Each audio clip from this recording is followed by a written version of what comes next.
الحمدللہ وحدہ والصلاة والسلام علی من لا نبی بعدہ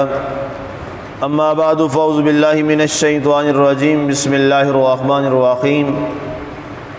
ما زاغ البصر وما طغى لقد رأى من آیات ربہ الکبریٰ۔ نہ پھری آنکھ اور نہ حد ادب سے باہر گئی،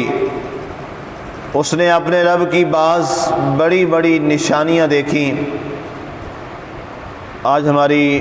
سورہ النجم کی آیہ مبارکہ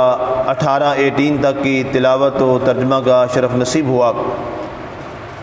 سامعین، کل ہمارے درس مبارک میں یہ گفتگو چل رہی تھی اذ یغشی السدرۃ ما یغشی، کہ اس بیری والے مقام پر، سدرۃ المنتہا کے مقام پر اللہ تعالیٰ کے انوار و تجلیات کے جو خوبصورت عکس اور پرتو پڑ رہے تھے اور اس کے مناظر کیا تھے، ان تمام کو کل آپ نے تفصیلاً سماعت کیا۔ اس کے بعد جو اگلی آیہ مبارکہ ہے، اس میں کئی سوالات ہیں، ان کے جوابات بھی ہیں، اور سرکار دو عالم صلی اللہ علیہ وآلہ وسلم کی جسمانی معراج کی یہ ایک اور بڑی خوبصورت دلیل بھی ہے۔ ما زاغ البصر وما طغى، کہ پیارے حبیب صلی اللہ علیہ وآلہ وسلم جب معراج پہ تشریف لے جاتے ہیں، سدرۃ المنتہا سے آگے آپ تشریف لے جاتے ہیں، اور اللہ تعالیٰ کے عرش پر جب آپ کا اللہ تعالیٰ کے ساتھ ملاقات کا لمحہ پہلی بار جب آیا، جب پہلی بار آپ اللہ کے عرش میں، اللہ کے حضور حاضر ہوئے بارگاہ خدا میں، تو جب پہلی آپ کی نظر پڑی تو اللہ تعالیٰ قرآن میں اس پہلی پڑی جانے والی نظر کی استقامت کی خوبصورت بات فرما رہا ہے۔ ایک انسانی فطرت ہے کہ انسان جب تیز سورج کی شعاؤں کی جانب دیکھتا ہے، یا اچانک آپ اندھیرے میں ہوتے ہیں اور لائٹ آن ہوتی ہے، تو لا محالہ ہماری جو آنکھیں ہیں وہ چندھیا جاتی۔ یہ ایک انسانی فطرت ہے، اچانک جو ہے تیز روشنی جو ہے وہ ہماری آنکھوں کو چندھیا دیتی ہے۔ رات کو اگر آپ ڈرائیو کر رہے ہیں اور آپ صحیح چل رہے ہیں اور اچانک سے آگے تیز لائٹ آتی ہے تو آپ کو آگے کچھ نظر نہیں آتا، آنکھیں چندھیا جاتی ہیں رات کے لمحہ میں۔ اب یہ ساری روشنیاں جو ہیں یہ بہت تھوڑی روشنیاں ہیں، سورج کی روشنی، لائٹ اور کسی اور لائٹ کو جب آپ دیکھتے ہیں یہ بہت چھوٹی سی روشنی ہے، لیکن اللہ کی ذات کے نور کی جو روشنی ہے وہ تو کائنات میں اس جیسی روشنی تیز نہیں ہے۔ اللہ تعالیٰ کا نور اور اللہ تعالیٰ کے جلوے اور اللہ تعالیٰ کے وجہ اللہ کے وہ انوار و تجلیات، یہ تو پھر جس نے دیکھنے کی ہمت کی اور کوشش کی، اللہ کے نبی موسیٰ علیہ السلام نے، حضرت ابراہیم علیہ السلام نے، انہوں نے تو آرینی کی بار بار التجائیں کی، اے اللہ تعالیٰ ہمیں اپنا دیدار تو کروا دے، لیکن اللہ تعالیٰ اس بات کو جانتا تھا کہ اللہ کے انوار و تجلیات کی جو روشنی ہے وہ اس قدر زیادہ ہے کہ چاہے یہ اللہ کے نبی ہیں موسیٰ علیہ السلام اور بڑے کلمہ تکلیمہ موسیٰ کلیم اللہ ہیں، لیکن اللہ کے انوار و تجلیات اور اس کی جو روشنی ہے اور اس کا جو ایک عکس اور پرتاؤ ہے وہ اتنا سخت ہے کہ موسیٰ علیہ السلام برداشت نہیں کر پائیں گے۔ اس لیے اللہ تعالیٰ نے فرمایا، اے پیارے موسیٰ علیہ السلام، پہلے ہم پہاڑ پر ایک اپنی چھوٹی سی تجلی ڈالتے ہیں، اگر وہ تجلی جو پہاڑ پر پڑے گی، ایک چھوٹی سی تجلی، اگر وہ تجلی تم برداشت کر گئے تو پھر اگلی بات دیکھیں گے، پھر تم ہمارا دیدار بھی برداشت کر جاؤ گے۔ اللہ تعالیٰ قرآن میں فرماتا ہے فتجلی، اللہ تعالیٰ نے وہاں ایک تجلی فرمائی براہ راست موسیٰ علیہ السلام پہ نہیں، اگر ان پہ پڑتی تو پتہ نہیں کیا ہوتا، پہاڑ پہ ایک تجلی ڈالی تو قرآن فرماتا ہے فخر صعق موسیٰ، تو موسیٰ علیہ السلام اس پہاڑ پر پڑنے والی تجلی کو دیکھ کر برداشت نہ کر سکے، اللہ کی تجلی کو، اور بے ہوش ہو کر گر پڑے۔ اب اللہ کے نور کی تجلیات جو ہیں وہ اتنی عظیم تر ہیں یہاں تو سرکار دو عالم صلی اللہ علیہ وسلم کے نور کی جو تجلیات ہیں وہ برداشت نہیں ہو سکتی کسی سے، وہ برداشت نہیں ہو سکتی۔ یہ روضہ رسول جو ہے اور جس جالیوں کے لیے لوگ تڑپتے ہیں، یہ تو تیسری دیوار ہے۔ روضہ انور کے جو مزار شریف ہے، جو قبر انور ہے، وہ تو کبھی کسی نے دیکھی نہیں ہے۔ وہ تو اندر جو قبر انور ہے وہ آج بھی مٹی کی ہے۔ جو اندرونی دیوار ہے جس پر اب کسی کی رسائی نہیں ہے، وہ بھی اس وقت تک جو ام عائشہ صدیقہ رضی اللہ تعالیٰ عنہا کا جو گھر ہے وہ اب بھی کچا ہے۔ یہ تو دوسری دوہری دیوار بنی، پھر اس کے بعد ایک تیسری دیوار بنی، اور کوئی تیسری دیوار کی جالیوں تک پہنچ جائے تو وہ کہتا ہے میں بڑا خوش نصیب ہوں، اور اس کے جلوے دیکھنے والے ہوتے ہیں انوار و تجلیات کے، جالیوں کے۔ یہ تیسری دیوار کی جالی ہے، تو وہاں پر تیسری دیوار جو ہے اس کے انوار و تجلیات کا اپنا مزہ ہے۔ اور اگر کسی کو حضور صلی اللہ علیہ وسلم کی براہ راست قبر انور دیکھنا نصیب ہو جائے، جو کسی کے پاس یہ ہمت اب نہیں ہے اور نہ کوئی دیکھ سکتا ہے، یہ ہمت اور طاقت صرف اور صرف اللہ کے نبی صلی اللہ علیہ وسلم کے صحابہ کے پاس تھی، جو تربیت یافتہ تھے محمد عربی صلی اللہ علیہ وسلم۔ یہ طاقت کسی اور کے پاس نہیں ہے، یہ کسی کے پاس برداشت بھی نہیں ہے، اور نہ کوئی یہ برداشت کر سکتا ہے۔ اب جب سیدنا محمد رسول اللہ صلی اللہ علیہ وسلم آپ تشریف لے جاتے ہیں، تو جب آپ کی پہلی نظر، ذرا چشم تصور میں جائیے ایک لمحہ کے لیے، کہ اللہ تعالیٰ کا چہرہ مبارک جو اس کے لائق ہے، اللہ نے جو قرآن میں فرمایا وجہ اللہ، ہم اس کا تصور بھی نہیں کر سکتے۔ جب پہلی نظر بارگاہ خدا میں وجہ اللہ پہ پڑی ہو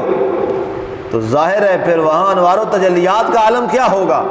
اللہ فرماتا ہے ہمارے پیارے حبیب صلی اللہ علیہ وآلہ وسلم کا مقام دیکھو۔ یہ خطاب لوگوں سے بھی ہے، نبیوں سے بھی ہے، رسولوں سے بھی ہے، مسلمانوں سے بھی ہے، سب سے ہے کہ ہمارے نبی کا مقام یہ ہے۔ اگر تم نے دیکھنا ہو کچھ ایک لمحہ تو تمہیں یہ بات سمجھا دیتے ہیں، ما زاغ البصر۔ جب ہمارے نبی نے ہمارا دیدار کیا تو ہمارے نبی کی جو آنکھ ہے وہ دائیں بائیں نہیں ہوئی۔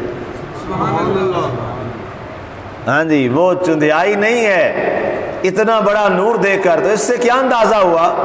ظاہر ہے اتنے بڑے نور کو برداشت کرنے کے لیے اور اس کی روشنی کو دیکھنے کے لیے تو وہی کرے گا نا جس کے پاس آگے پھر نور اس انداز کا ہوگا۔ تیز لائٹ ہو، ہماری آنکھیں چدیا جاتی ہے، کیوں؟ جو ہماری لائٹ ہے وہ کم پڑ جاتی ہے، اس لائٹ سے ہماری جو آئی سائٹ کی لائٹ ہے وہ کم ہو جاتی ہے اس لائٹ سے جو سامنے ہے۔ اور اگر کسی کے پاس جو سامنے لائٹ اتنی تیز لگا رہا ہے اس کے پاس اس سے تیز لائٹ ہو تو اس کی آنکھیں چدیا جائیں گی، اس کی آنکھیں نہیں چدیائیں گی، کیوں؟ اس کے پاس اس سے زیادہ پاورفل لائٹ ہے۔ اب اللہ تعالیٰ نے اپنے حبیب کو واقعی کس انداز میں تخلیق کیا، اللہ تعالیٰ کے پیارے نبی کی صحابی کی وہ حدیث پاک اب سمجھ آتی ہے کہ اللہ تعالیٰ نے اے جابر تیرے نبی کے نور کو اپنے نور سے پیدا فرمایا۔ یہ قدرت کاملہ کا حسن انتظام تھا، حسن اتفاق نہیں ہے، حسن انتظام تھا۔ رب جانتا تھا کہ کبھی ایک وہ لمحہ آئے گا جب ہمارا حبیب ہماری بارگاہ میں آئے گا اور حاضر ہوگا، تو وہاں پر اگر وہ نور والی عکس اور پرتاؤ اس کے پاس نہیں ہوگی، اگر وہاں پہ کوئی خاکی والا معاملہ ہوتا تو وہ تو پھر خاکستر والا معاملہ ہو جاتا۔ اگر وہاں پر اللہ قرآن میں فرماتا ہے ما زاغ البصر، وہاں پر ہمارے حبیب کی آنکھ پھری نہیں ہے، نگاہ پڑی وجہ اللہ پہ تو آنکھ پھری نہیں ہے، بلکہ آنکھ پڑی وجہ اللہ پہ تو وہیں ٹھہر گئی، وہیں ٹھہر گئی، رک گئی۔ اور آگے فرمائے گا وما طغى، اور نہ وہ حد ادب سے باہر گئی۔ اللہ کا جو ادب ہے ظاہر ہے کائنات میں سب سے جو افضل ہے، اعلیٰ ہے، ارفع ہے، اکبر ہے، وہ تو صرف اور صرف اللہ کی ذات ہے۔ ظاہر ہے نبی ہوں چاہے وہ محبوب خدا ہی کیوں نہ ہو، اللہ کی ذات تو صرف ایک ہے۔ عقیدہ توحید یہی ہے، لا الہ الا اللہ، اس کائنات میں اللہ جیسا کوئی ہے ہی نہیں، اللہ کی ذات جیسا کوئی نہیں ہے، وہ سب کا خالق ہے بشمول سیدنا محمد رسول اللہ صلی اللہ علیہ وآلہ وسلم، وہ سب کا مالک ہے۔ وہ سب کا رازق ہے اور وہ سب سے عرفہ ہے، وہ سب سے اعلیٰ ہے، اور سارے مخلوقات بشمول سیدنا محمد الرسول اللہ صلی اللہ علیہ وسلم سب اس کے محتاج ہیں۔ اس کائنات میں غنی صرف وہ ایک اللہ کی ذات، بے نیاز ذات جسے کسی کی ضرورت نہیں ہے، وہ صرف ایک ذات ہے۔ سیدنا محمد رسول اللہ علیہ وسلم نے فرمایا کہ آیت نازل آپ پہ کی گئی، سمد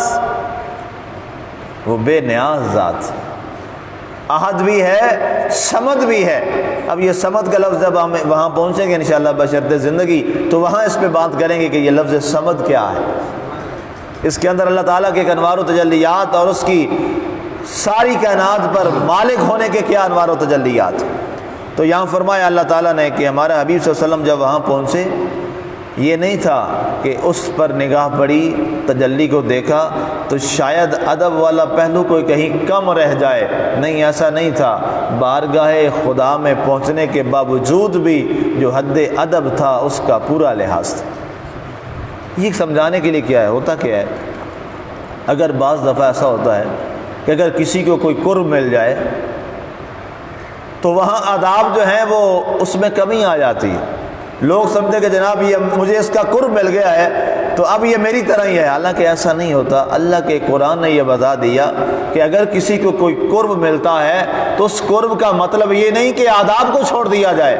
وہ تو اس کی عنایت ہے کہ آپ کو کوئی قرب دے رہا ہے۔ کوئی آپ کے استاذ ہیں، کوئی آپ کے امام ہیں، کوئی آپ کے پیر و مرشد ہیں، کوئی آپ کے بڑے ہیں، بزرگوں میں سے ہیں، اولیاء کاملین میں سے ہیں، زاہدین میں سے ہیں، متقین میں سے ہیں، تو وہ تو ان کی عنایت ہے کہ وہ آپ کو اپنا قرب دے رہا ہے اور آپ کو اپنے قریب کر رہا ہے۔ اس میں کبھی یہ مت سمجھا جائے کہ اب فرق مٹا دیا جائے، نہیں، ایسا نہیں ہے۔ حضور کی بارگاہ میں بہت بڑا قرب تھا جناب سیدنا صدیق اکبر کا،